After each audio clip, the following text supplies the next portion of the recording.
two absolutely ridiculous mom gripes that I have that are stupid, but, well, at least one of them is stupid. One of them is valid. But number one is people who cut in front of the invisible line.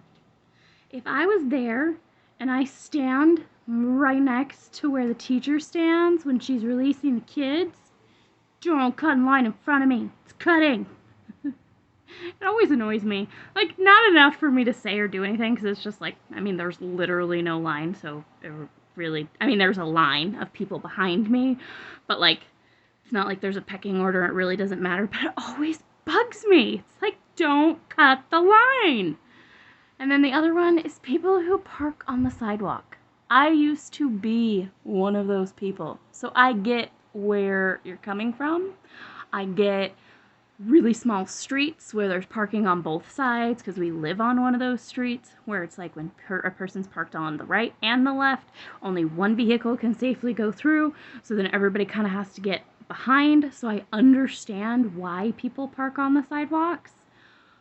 But if you're going to park on the sidewalk, at least leave room for a stroller, a wheelchair, or a bike with training wheels to get through. Because if not, then I will tell my children it is okay to ride on your grass, because my 6-year-old is not riding on the road when there is no bike lane and when there's not a whole heck of a lot of room.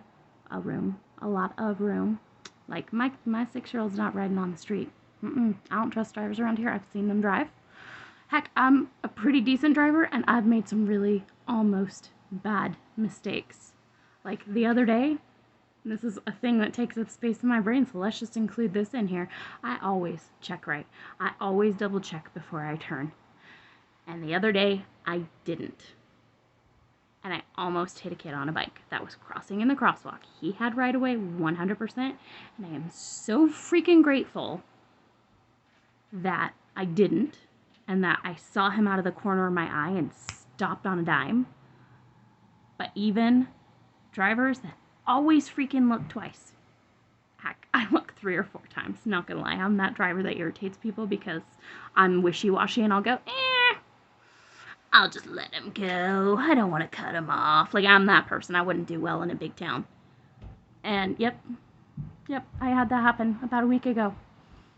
And it's still gonna take up space in my brain forever. And I am just so grateful that I did not hit that kid. You know, I mean, there was still enough space where he was, you know, fine. But like in my brain, like, I started going and there was a kid riding a bike. Like, that's almost hitting a kid. Period. End of story. Point blank. So yeah, like, anyways, I've seen drivers around here. I know even the safest drivers in the world can sometimes make really big, stupid mistakes.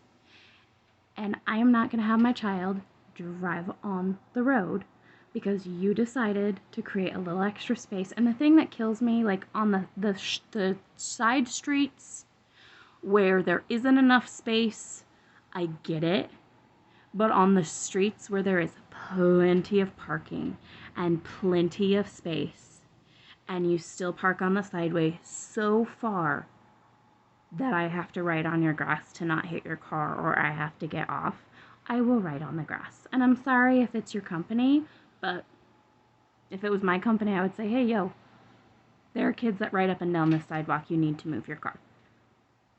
That's a pet peeve of mine. Definitely is. And I used to be one of those people. And now I understand why it why it drove my husband crazy when I would do it. I get it. Or when you are parked technically in your driveway, but you're blocking the sidewalk. And he'd be like, no, don't do that. Like, there's not enough space. And I'm like, it's fine. It's part of our driveway. No, I 100% get where he was coming from. And I'm very glad that that was something he harped on me about. And now that I've become a mom and I've done the walks with strollers and I've had an e-scooter and I have kids that ride bikes with training wheels, without training wheels, you freaking need the sidewalks. That's why they're there. Okay, mini rant over. But yeah, those are my 2 of my pet peeves. Well, apparently one of my biggest pet peeves in the world. A really small, silly pet peeve. And a thing that takes up space in my brain to this day. which, I mean, it was only a week ago, but yeah.